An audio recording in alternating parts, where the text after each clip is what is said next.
All right, welcome to another episode from the Chart Reader. So I'm going to do a quick sector review here, and I think the most frustrating thing is, and you hear me say it all the time, when the indices look good, the stocks that we trade should look good, right? When I look at the Dow Jones, DJ30, Dow Jones Industrial, when I look at the Dow Jones, I'm seeing this thing pretty much over all five moving averages, just living over the 8 and the 20. And like I said, right now at the moment, over all five moving averages, right?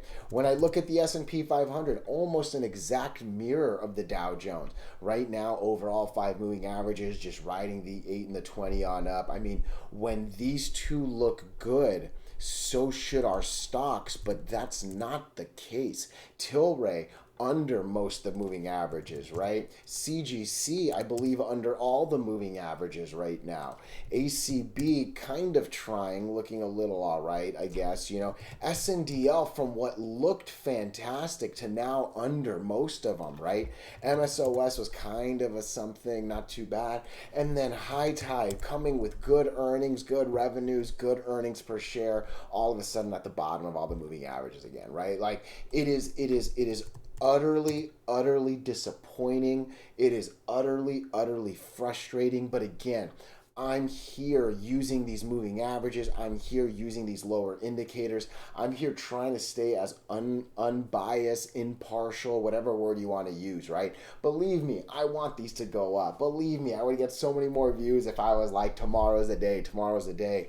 Nothing here is really quite saying it just yet. And again, I can't stress how frustrating it is since the indices indices look like they're going to keep doing well. So I should be thinking the same here, but I'm not, right? And just so annoying, all right? So I'll probably be clustering all together because like I said on this intro, I think all the thoughts are pretty much similar, right? But before we do go any further and I give you more of my thoughts and opinions, what are we going to do? Same thing we always do, right? We'll take a look at the daily and the weekly to see how these things are setting up short term.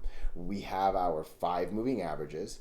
There are horizontal support and resistance lines that I do draw manually myself.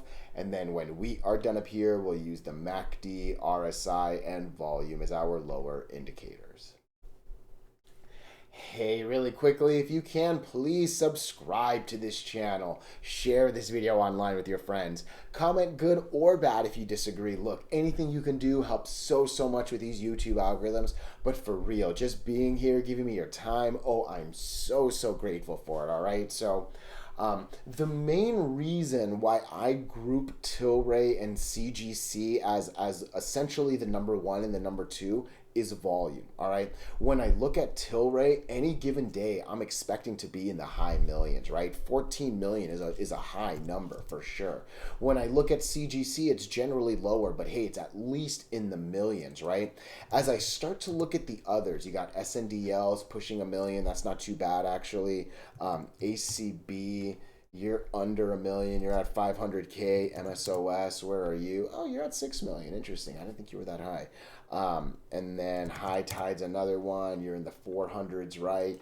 I mean, there's a bunch, right? Nonetheless, my hopeful point was that these two are good volume leaders. Again, like I said, I was a little surprised that MSOS is actually almost 3x the CGC size, but nonetheless, I've always considered them 1-2 because of the volume. And man, it's tough when number one and number two are not doing well, because from there it's just really hard to expect 3, 4, 5, 6, 17, 18, 44, 45 for the rest of the sector to do well, right?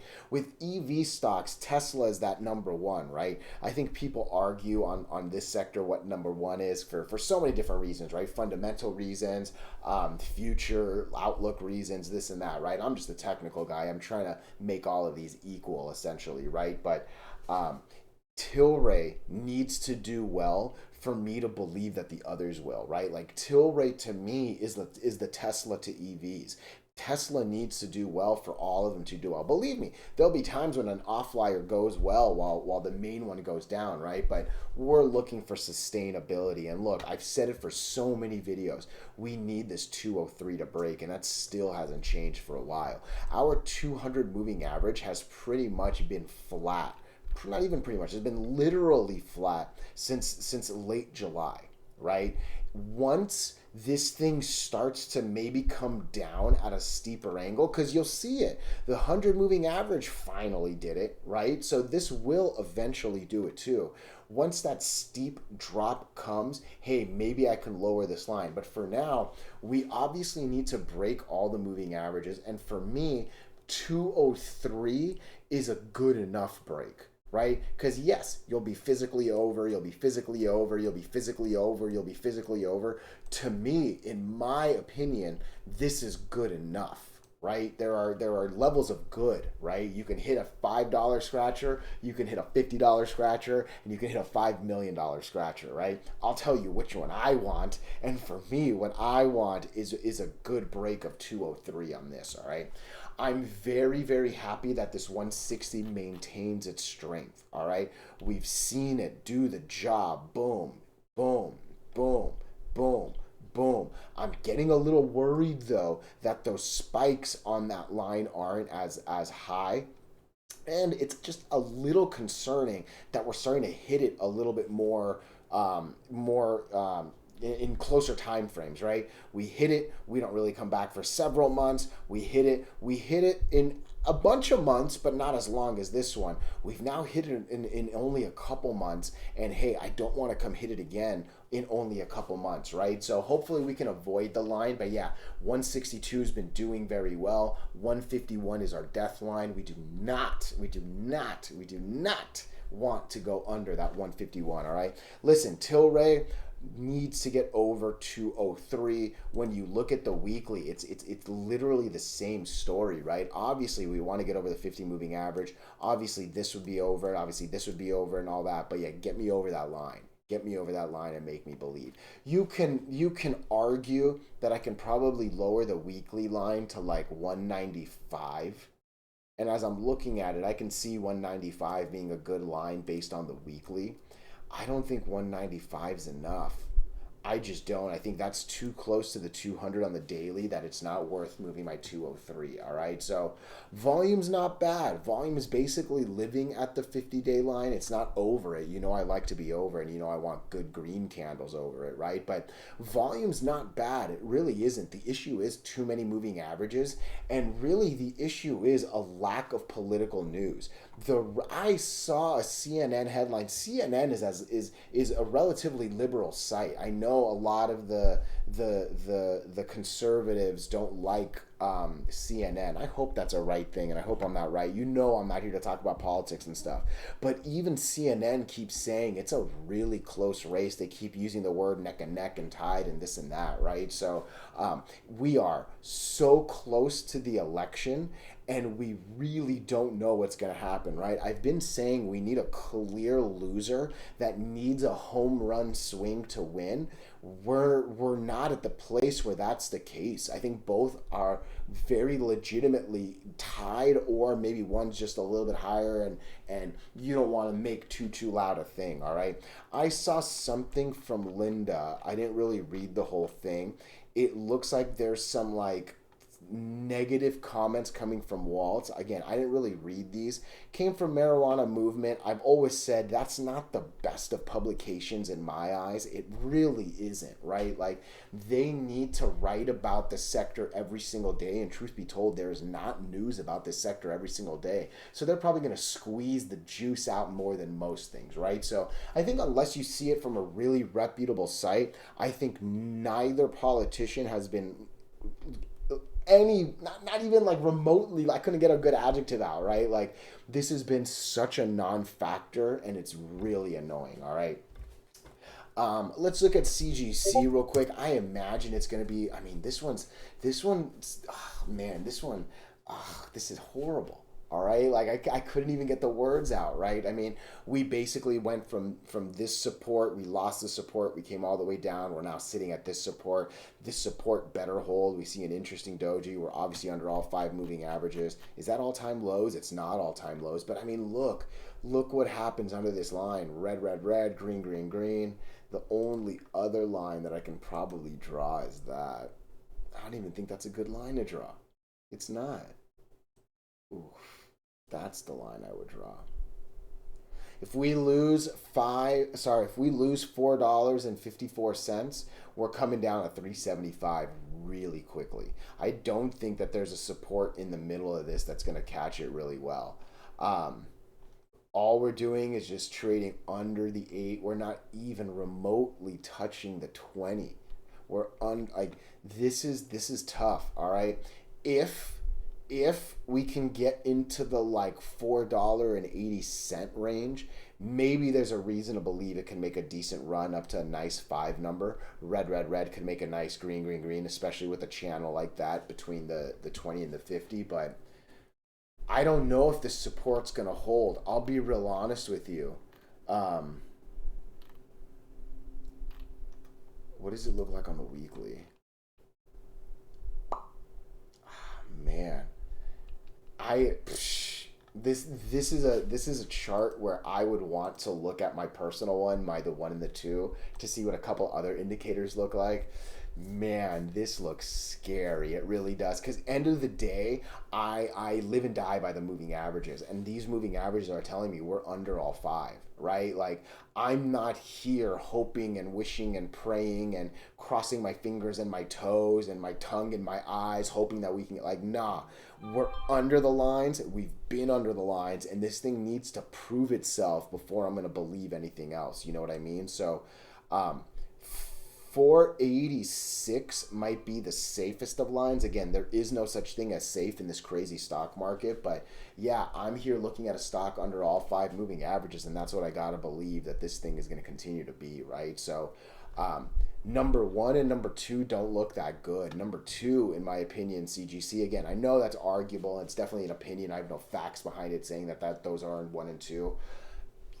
Those looking as bad as they do has me so worried for everything else behind it. It's just, that's how I've always looked at and played this sector, right? Believe me, I could be completely wrong, but that direction has seemingly steered me okay. You know what I mean? So I'll chapter these right here, CGC and Tilray. Let me know your thoughts. Let me know your opinions, even if you disagree. So what I'm going to do is look at the rest relatively the same. Because again, they all are relatively the same thoughts. And SNDL and HITI, I'm going to start with those two. Because really, I had some way stronger hopes, expectations, whatever the word is. And both really just failed. It's frustrating, right? So SNDL, you can see it right here. This tries to get over all 5 moving averages. This brings a decent candle right after taking out a resistance line. On this actual day, you can see the RSI wasn't that crazy. It was like a 74, 75, whatever. That's not 80 something, right? Like, there could have been more. There were 3 very tight moving averages that should have held. We could have gone boom, boom, boom, right? Like, this was setting up so well, and instead of going over all 5, we find ourselves under 4 of the 5, right? With the 5th one all the way down here. I mean, it's so disappointing. And again, it's extra disappointing. I started the video with it. I'm going to say it again. When I see the Dow Jones just doing that over the last 2 weeks, right? When I see the S&P 500 just doing that over the last 2 weeks, right? SNDL was there. SNDL. SNDL was there. Instead of the 2 weeks going up, it started it and then basically failed it, right? I mean, it's one of those things where none of this is a crystal ball. None of this is a guarantee that tomorrow's going to look the way it does, because all of the indicators are so juicy and so good and blah, blah, blah, right? But there are some baseline expectations I just kind of come in with, and to see it do an almost 180 complete opposite, it's frustrating, right? So again, I'm at a place where I'm looking at under 4 of the 5. We got red over green. Those are kind of scary divergences, right? Negative MACD. 41 is still high. It can come as low as 30, if not even lower, right? We've seen it only a couple months ago come as low as in the 20s, in the 16s, right? Like, that's a decent ways away from 41, right? So I'm not here necessarily screaming 190, but oh man. Yeah, I mean, I actually think I am. I think this is coming down to 190. I think we're going to lose another 5%, about 10 cents right here is really what it seems like. Again, wildly disappointing. It seems like the S&P is going to keep going up. It seems like the Dow Jones is going to keep going up. I'm looking at this thing and I feel like this is going to go down like horrible, right? Let me know if there's any news or anything that I'm missing or anything like that. But yeah, just looking at the technical, it's devastating, right? High Tide, similar story. High Tide just dropping earnings. High Tide in the earnings, beating revenue expectations, beating earnings per share. In the earnings, they did that for roughly the last 5 earnings. And once again, we see ourselves go from an attempt at over all the moving averages to coming right back down to the bottom of all 5, right? We saw it, I'm not going to flash it again, but we just saw the Dow Jones over the last 2 weeks go up, up, up. Over the last 2 weeks, this thing literally just went down, down, down, right? So incredibly frustrated. When I see a company beat earnings per share, I'm expecting a good earnings reaction. When I see a good earnings reaction on top of good indices that are going up, I'm expecting a strong, sustained uptrend. When I see a stock over all the moving averages, I'm expecting a run, run, run. When all of that happens together and we find ourselves down here, all I can do is just say, listen, the stock market's crazy. It is. And I'm not here blaming manipulation.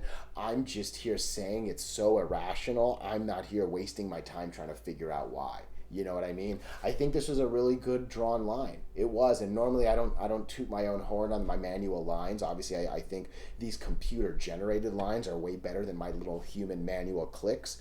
But yeah, we never got over the resistance, and resistance lines and supports, they're important, right? But at the core minimum, High Tide did everything it should have with the surrounding conditions not that bad. We just it's silly, right? So again, I think the biggest thing to say is just you can't explain the crazy that is the stock market. All right. ACB, we'll quickly look at ACB. You can argue this one's one of the better ones. This one's actually over 3 of the 5, right? Most of them are actually under. I don't know what that was. I think my cat's making some noises. Sorry. Most of them are under like 4 or more, right? Needs to get over 6. We need to get over those 2 moving averages. Let me see if I can lower that line just a little bit. Yeah, I think I can. I think we can take it to there. I think 625 is a decent line. You can argue that that's a bit away, right? It's a bit away. I'm not going to say that it's not, but yeah, to me, I would rather break 625 and hopefully make a run to 7, if not more, right? My next line up is 9, and I see it green, red, like there's a lot to like. Let me draw one more in between that, but yeah, that's not that bad. I would love to, like, literally, like I said, go from 6 to some 7 to some 9. I think that's worth waiting for the 625. So again, arguably ACB is one of the better ones in this, but again, to me, it's kind of a little bit of an outlier as the rest of the sector isn't looking that well, right?